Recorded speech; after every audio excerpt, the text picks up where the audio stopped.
Ya, pemirsa, Clearing Penjaminan Efek Indonesia atau KPI telah meluncurkan fasilitas baru yakni Securities Lending and Borrowing dengan skema bilateral. Dan fasilitas ini memungkinkan transaksi pinjam-meminjam efek melalui negosiasi antar lender-borrower yang dikelola sistem SLB bilateral. PT Clearing Penjaminan Efek Indonesia atau KEPI memiliki peran sebagai penyelenggara clearing dan penjaminan penyelesaian transaksi bursa, ikut mendukung pengembangan produk dan infrastruktur pasar, serta likuiditas transaksi di pasar modal. KEPI ikut berkontribusi dalam mendorong likuiditas transaksi sebagai central counterparty dengan penyelenggaraan clearing transaksi sampai dengan proses penjaminan baik transaksi bursa maupun di luar bursa. KEPI juga menyediakan berbagai fasilitas market infrastruktur, salah satunya fasilitas pinjam-meminjam efek atau Securities Lending and Borrowing atau SLB. Fasilitas pinjam-meminjam efek adalah fasilitas untuk pasar peminjaman saham dan juga obligasi yang disediakan KEPI dari pemberi pinjaman atau lender untuk dipinjamkan kepada peminjam atau borrower yang membutuhkan saham dalam rangka mendukung aktivitas transaksi di bursa maupun di luar bursa.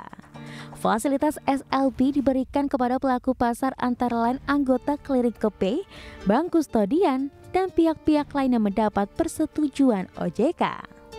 Dan untuk memperluas manfaat dan potensi bisnis bagi pelaku pasar, KEPI menyediakan fasilitas SLB baru, yaitu Securities Lending and Borrowing dengan skema bilateral. Soft launching telah dilakukan pada 30 Mei 2023 dan grand launching pada 10 Agustus 2023 mendatang. Fasilitas SLB skema bilateral memungkinkan transaksi pinjam-meminjam efek dilakukan melalui mekanisme negosiasi berdasarkan kesepakatan antara lender borrower yang kemudian dikelola sistem SLB bilateral. Dan memberi fleksibilitas seperti besaran nilai jaminan, periode pinjaman, jenis efek pinjaman, agunan, dan jumlah pengembalian efek, termasuk juga trade manajemennya yang sesuai dengan kesepakatan dua belah pihak antara lender dan borrower. Dari Jakarta, Tim Liputan IDEX Channel. Ya, pemirsa, untuk membahas tema kita hari ini, Securities Lending and Borrowing skema bilateral KPI, sudah tersambung melalui Zoom bersama dengan Bapak Antonius Herman Azwar. Beliau adalah Direktur KPI. Ya, halo. Selamat pagi, Pak Anton. Selamat pagi. Ya, salam sehat, Pak Anton. Sehat selalu. Baik, terima kasih atas kehadirannya. Dan sebelum membahas terkait dengan layanan yang baru saja di-launch begitu ya oleh KEPI, bisa disampaikan terlebih dahulu nih, seperti apa sih peran KEPI sendiri di pasar modal sejauh ini, Pak Anton? Silakan.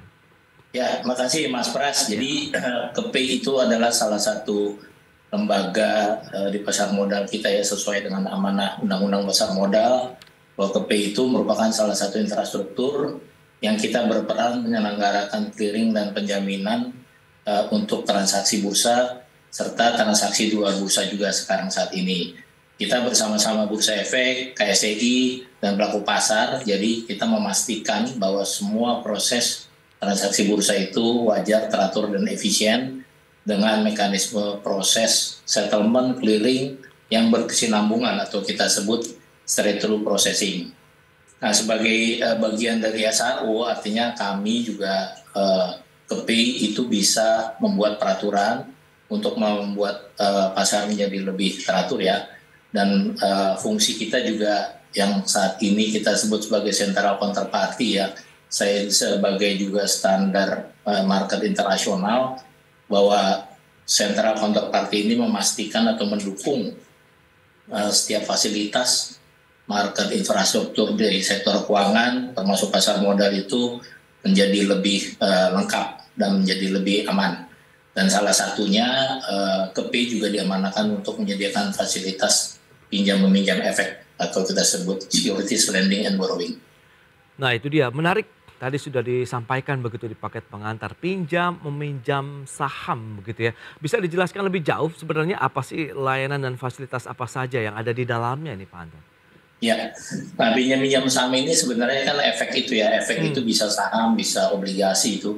Itu sebenarnya kan instrumen keuangan juga ya. Jadi dalam kita melakukan bisnis tentunya instrumen keuangan ini tentunya bisa diputar gitu loh. Baik. Kalau bahasa gampangnya disekolahkan. Nah saham-saham yang ada ini saat ini yang sudah beredar dan ditransaksikan merupakan aset. Dan itu kita siapkan fasilitas pinjam-minjamnya untuk membuat market likuiditasnya atau likuiditi pasar kita itu menjadi lebih berkembang gitu kan. Nah, pinjam-minjam efek ini juga di dunia manapun di capital market itu sudah sangat berkembang. Nah, untuk fasilitas pinjam-minjam efek yang sekarang ini sudah berjalan, kita memang untuk purposes dari menunjang transaksi bursa efek tadi tersebut, Pak. Nah, ini juga kaitannya dengan tadi untuk menjaga stabilitas pasar ya, dan tentunya juga untuk mengutilisasi aset-aset peserta pelaku pasar ini menjadi lebih hidup, yaitu saham dan obligasi tersebut. Oke, tadi SLB yang umum begitu dan baru di launching yang menggunakan skema bilateral begitu ya Pak Anton ya? Ya. Nah, ini apa sih yang melatar belakangi akhirnya muncul layanan ini begitu? Ya, jadi yang sekarang sudah kita laksanakan itu bagian dari market infrastruktur untuk risk management ya, untuk settlement transaksi bursa. Nah, yang akan kita launching dan sudah selama ini baru kita perkenalkan itu dengan skema bilateral. Nah, skema bilateral ini yang sebenarnya secara business wise itu sangat luas. Selain juga tadi untuk penunjang transaksi bursa, tentunya tadi utilisasi aset atau saham obligasi dari pelaku pasar ini bisa lebih berkembang. Saat ini sebenarnya sudah terjadi gitu transaksi pinjam-minjam efek gitu kan, cuman memang belum teratur dan ini juga menghindari beberapa kasus dan tentunya pemilik-pemilik aset itu harusnya bisa mengutilisasi dengan aman. Sehingga kami berkewajiban gitu kan, KPI di sini menyiapkan fasilitas yang kita sebut pinjam-minjam efek dengan skema bilateral. Kenapa kita bilang bilateral? Di sini memang secara natural itu kalau transaksi pinjam-minjam efek itu adalah kesepakatan dua belah pihak ya, antara pemilik saham dan yang mau meminjam. Dan tentunya dalam peminjaman itu ada kolateral, mereka dapat menegosiasikan gitu dengan bebas sesuai dengan appetite bisnisnya, dan tentunya di sistem yang KPI siapkan itu nanti akan lebih lengkap dan lebih terjaga sampai ke dokumentasi hukum dan sebagainya, sampai termasuk menjamin gitu kan, menjamin dalam arti keteraturan untuk pengembalian saham-sahamnya tersebut. Baik, tapi kalau kita lihat sejauh ini dari animo pelaku pasar begitu yang bisa menggunakan fasilitas SLB dengan skema bilateral ini sudah seperti apa ini? Nah, ya ini menarik Mas Pras ya. Itu kalau kita lihat dari data yang kita kumpulkan itu sudah sangat besar gitu kan. Cuman memang kalau dari sisi rasio jumlah saham yang ada itu masih sangat kecil. Jadi potensinya masih sangat luas. Dan beberapa saham yang kita bilang saham liquid ini juga masih banyak saham yang tidur. Nah, ini kan sebenarnya kalau dari sisi financing ya, saham ini juga merupakan aset yang bisa kita lakukan untuk pendanaan gitu kan. Pendanaan salah satunya lewat fasilitas pinjam-minjam. Nah, ini kalau kita lihat datanya ini, kita harapkan akan menjadi lebih besar dan tentunya semua saham bisa terlibat. Sehingga apa? Sehingga nanti market kita selain jual beli dan saham ini bisa digunakan di pinjam-minjam efek untuk pendanaan dan sebagainya. Jadi potensi bisnisnya akan lebih luas, sehingga ini juga memajukan likuiditas pasar modal di Indonesia. Wow, ini luar biasa sekali kayaknya layanan ini yang bisa dimanfaatkan oleh banyak pihak begitu. Nah, siapa saja yang bisa memanfaatkan layanan ini, Pak Anton? Ini sebenarnya kita harapkan ya, mulai dari yang retail atau sampai ke institusional ya, itu tentunya bisa menggunakan fasilitas ini ya. Jadi sistem atau infrastruktur yang kita siapkan itu bisa mengakomodir semuanya. Jadi kalau yang retail itu tentunya akan melewati anggota clearing atau anggota bursa yang sudah mendapat izin dari kita ya, itu bisa melakukan peminjaman sahamnya dan lalu pengelolaan kolateralnya juga. Nah, terlebih untuk institusional yang besar-besar ya, seperti beberapa aset manajemen, kelembagaan seperti BPJS, Indonesian Sovereign Wealth Fund, itu bisa menggunakan fasilitas ini untuk memutar sahamnya. Dan tentunya juga akan aset tadi saham yang disimpan itu tidak tidur dan itu bisa berputar, tentunya akan membuat ekosistem bisnis baru. Nah, ini sistem ini udah kita siapkan mulai dari A sampai Z-nya, termasuk dokumentasi hukumnya.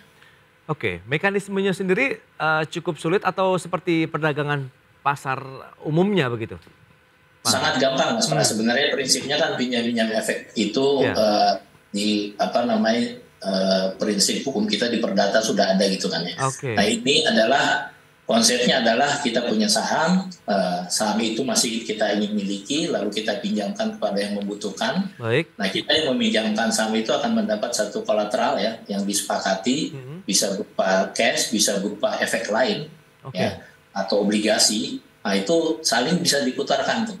Hmm, Nah, termasuk kalau kita misalnya kita dapat cash, kita bisa kembangkan lagi. Nah ini sehingga tadi adakan perputaran aset-aset tersebut. Dan ini sangat gampang.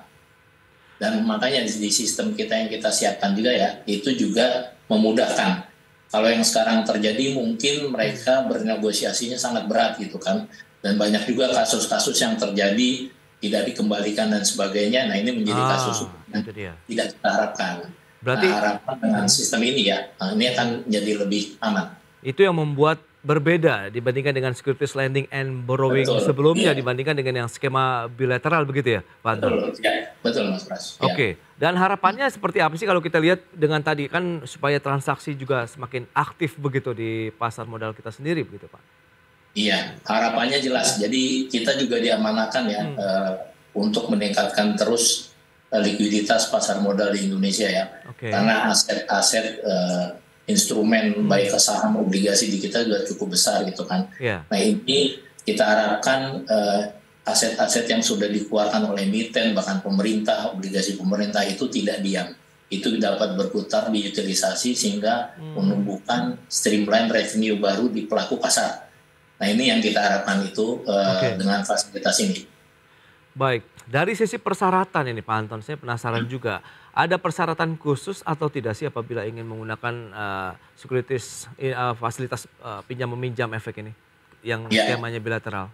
ya, Mas Pras. Kalau kami kan kita sebagai lembaga yang ditunjuk ya, itu Iya. kita memang tidak langsung menyentuh investor langsung gitu kan. Hmm, Tapi memang ada secara struktur kami itu kan kita punya anggota clearing atau which is itu perusahaan efek ya oke. termasuk anggota bursa Mhm, dan perusahaan-perusahaan lain seperti iya, bank kustodian bahkan bank sendiri atau ke lembaga-lembaga aset manajemen hmm, termasuk BPJS dan INA tadi ya. iya. Nah itu bisa menjadi anggota KP langsung dan pengguna fasilitas pinjam-pinjam efek.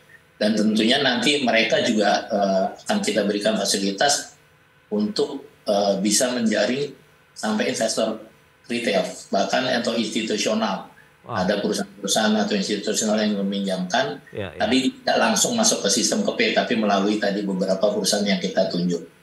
Itu dia yang menarik adalah bahkan investor retail pun bisa memanfaatkan layanan ini dan apakah pemahaman ataupun literasi mereka sudah cukup kuat terkait dengan skema bilateral ini kita akan bahas nanti di segmen berikutnya Pak Anton. Kita akan jeda dulu sebentar.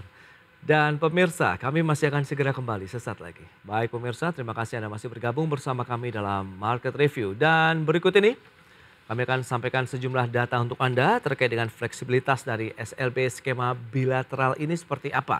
Ya datanya seperti yang bisa Anda saksikan di layar televisi Anda terkait dengan besaran fee, kemudian besaran nilai jaminan, periode pinjaman, kemudian juga ada jenis efek pinjaman dan agunan termasuk obligasi dan jumlah pengembalian efek.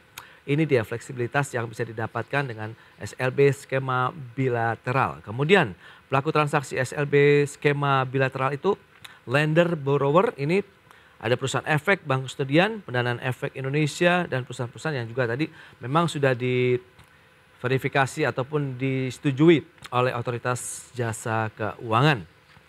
Dan selanjutnya nilai tambah dari pengguna SLB skema bilateral ini apa saja? Ya seperti yang bisa Anda saksikan,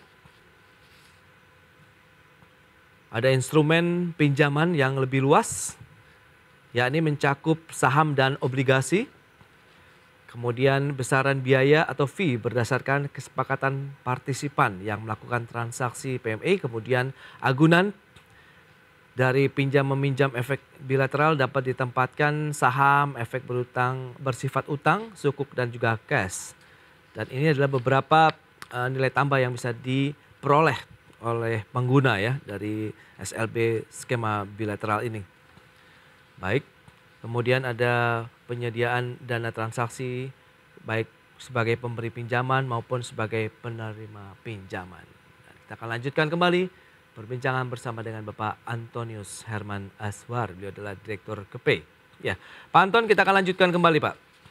Ini memang banyak sekali fleksibilitas yang bisa didapatkan nampaknya oleh pengguna. Nah, benefit apa lagi sih yang sebenarnya bisa didapatkan oleh pengguna layanan ini begitu sehingga benar-benar ini bisa menjadi daya tarik tentunya selain kita melakukan aktivitas perdagangan di pasar modal seperti biasanya begitu Pak Anton. Ya, mungkin kalau dari benefit ini mungkin saya bahas dulu dari sisi yang institusional ya. Ini udah jelas institusional ini terutama aset manajemen. Nah ini sudah menjadi sangat common perusahaan-perusahaan seperti aset manajemen bahkan asuransi dan sebagainya ya yang menyimpan atau melakukan treasury terhadap instrumen pasar modal saham dan obligasi itu tentunya akan dapat mengutilisasi tadi asetnya tadi ya dengan melakukan pinjam meminjam tadi. Selain dia bisa skema bilateral ini dinegosiasikan, dia mendapat fee langsung, atau bahkan mereka melakukan pertukaran dan nanti dari jaminan atau kolateral itu mereka melakukan reinvestasi sesuai dengan jenis instrumennya. Nah ini jadi yang perputaran tadi sangat terjadi gitu kan. Dan ini juga sudah sangat common Pak. Itu jadi proses utilisasi tadi aset itu yang tidak hanya diam kita simpan di safekeeping cost ya harus dibayar di bank kustodian. Nah untuk retail juga termasuk gitu. Kalau kita yang rajin nabung saham, kita simpan saham ini ya itu bisa disekolahkan dulu gitu kan. Nah, jangan sampai kita disekolahkan salah tempat nanti nggak kembali sahamnya. Nah ini tentu dengan fasilitas ini semua pinjaman itu dengan disertai dengan konstruksi hukum dan legalnya ya itu pasti ada dan jaminan ini juga tentunya nanti semua aturan mainnya sudah diatur baik di peraturan yang OJK dan peraturan TP dan SRO. Oke, untuk yang institusi, nah bagaimana dengan yang investor retail tadi karena ini juga bisa menjadi salah satu pengguna juga nih yang disasar layanan ini. Ya betul, kita harapkan ya nanti dari perusahaan-perusahaan efek yang menjadi anggota clearing itu kan, itu kalau yang basisnya itu retail investor, mereka sebenarnya dapat mengumpulkan investor-investor yang punya saham tersebut ya, lalu dapat dilakukan mekanisme pinjam-meminjam gitu kan, karena pinjam-pinjam ini bisa dilakukan minimal 1 hari bisa, sampai 3 bulan juga bisa. Nah ini yang tadi, sehingga kan ada bisnis baru ya di perusahaan efek yang menjadi perantara lah kita sebut sebagai agent gitu kan. Nah retail ini juga senang. Nah ini juga akan ada benefit terhadap retail saham yang disimpan, termasuk perusahaan efek yang menjadi agen perantaranya tadi. Berarti secara tidak langsung ikut menyumbang juga nih ataupun berkontribusi terhadap pengembangan bisnisnya dari pengguna begitu Pak Anton? Iya. Nah ini kita harapkan jadi mereka tidak perlu membangun suatu sistem dan mekanisme yang cukup heavy ya kalau untuk bikin SLB ini untuk securities lending borrowing. Kami memang menyiapkan itu, mereka tinggal menggunakan dan silakan dikembangkan secara bisnis yang wajar dan teratur. Baik, dari sisi infrastrukturnya sejauh ini bisa disampaikan Pak Antonius apakah siap nanti pada saat launch ke publik ini? Ya, secara sistem kita sudah siap ya, tapi beberapa memang tentunya kan ada penyempurnaan. Jadi kita saat ini sudah melakukan fokus group discussion dengan pelaku. Terakhir kemarin kita lakukan seminar, kita undang juga dari forum SLB Asia Pasifik ya, kita berikan seminar juga. Nanti beberapa terkait dengan itu juga kita undang beberapa otoritas ya seperti Bank Indonesia dan OJK dan itu semuanya. Penyempurnaan mekanisme dan sistem itu selalu secara berkesinambungan akan kita lakukan. Yang sekarang kita sudah siap dan silakan digunakan. Kita juga terus melakukan sosialisasi baik secara konsep, secara potensi bisnis yang termasuk secara teknisnya. Itu dia kalau kita bicara mengenai sosialisasi, edukasi tentunya bagi investor pasar modal terkait dengan layanan baru ini apakah sudah cukup masif juga nanti sehingga pada saat launching mereka sudah langsung bisa menggunakan ini Pak Anton? Ya, Harusnya sih buat teman-teman pelaku pasar yang sudah biasa, yang ini sangat mudah gitu kan. Memang challenge-nya literasi atau inklusi yang terhadap nasabah baru ini yang kita bersama ya, insan pasar modal kita melakukan ini juga, dan tentunya harusnya ini menurut saya sih sangat gampang ya, tidak berbeda dengan transaksi jual beli dan apalagi telah disiapkan. Untuk waktu launchingnya sendiri, kapan dirilis ini Pak Anton? Ya, kita sekarang sudah ada rangkaian soft launching ya. Jadi bakalan soft launching itu beberapa kegiatan yang tadi Mas Pras bilang, kita ingin lebih memperkenalkan fasilitas ini ke semua lini. Sampai kita harapkan nanti di pasar modal di bulan Agustus ya kita lakukan launching yang secara grand launching. Berarti di bulan Agustus mendatang begitu ya untuk launchingnya. Optimisme sendiri, Anda melihat bagaimana dengan layanan baru yang sudah disiapkan oleh KPI ini, Pak Anton? Ya, ini optimismenya jelas sangat tinggi ya, terutama justru malah dari teman-teman pelaku yang asing ya. Itu karena sudah common kan, dan beberapa pelaku di sini yang sudah cukup besar, kemarin sudah sangat berminat. Tinggal memang kita harus terus-menerus tadi ya untuk menerapkan proses bisnisnya ke semua ini. Jadi optimismenya itu kita harapkan dari sekarang transaksi yang sudah ada, kita bisa masukkan dalam satu mekanisme ini dan menumbuhkan yang selama ini belum terutilisasi. Baik, dan kalau kita lihat dengan kesiapan di bulan Agustus mendatang, dari infrastrukturnya sudah ready, dari mungkin tim operasional dan lain-lain juga ini sudah siap untuk mengantisipasi hal-hal yang sebenarnya sudah dimitigasi sebelumnya begitu Pak Anton, untuk nanti pada saat layanan ini sudah di launching ya? Ya, itu semua sudah kita mitigasi, bahkan sampai sekarang kita terus melakukan tadi ya, penelaahan dan masukan-masukan dari pelaku, dan apapun yang itu bisa kita kejar, kita lakukan. Dan untuk beberapa proses yang tahapan besar sampai kesiapan nanti ke instrumen-instrumen berikutnya sudah kita lakukan pentahapan.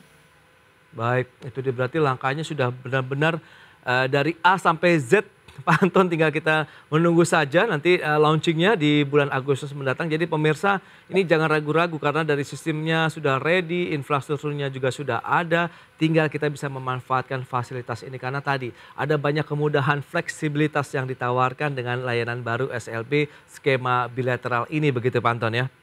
Baik, Pak Anton, terima kasih banyak atas waktu dan sharing yang sudah Anda berikan nih kepada pemirsa pada hari ini ya. Selamat melanjutkan aktivitas Anda kembali dan salam sehat Pak Anton. Terima kasih. Salam sehat. Terima kasih Mas Pras, sama-sama.